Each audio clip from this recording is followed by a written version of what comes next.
Ahoj, já jsem Jiří, já jsem dramaturgem Free Cinema. Společně s kolegy a s kolegyněmi pro vás připravujeme naše celoroční filmové kurzy už neuvěřitelných 12 let.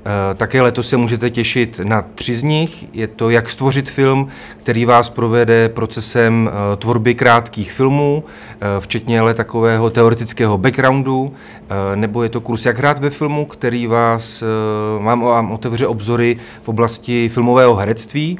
A třetí z kurzů je Jak vidět film, kde se soustředíme na filmový rozbor, filmové projekce, masterclass zajímavých tvůrců a tvůrkyň. Během roka se potkáte s inspirativními lidmi, potkáte kolegy a kamarády, s kterými budete moci pracovat na svých filmech a dostanete příležitost k tomu vytvořit si vlastní krátký film, s kterým se můžete dostat na filmovou školu, anebo si na základě toho vyzkoušet, jestli je to něco, čemu se chcete věnovat ve vlastním životě. Kurzy začínají v půlce října, takže pořád nějaký čas na to se přihlásit, stále máme volná místa.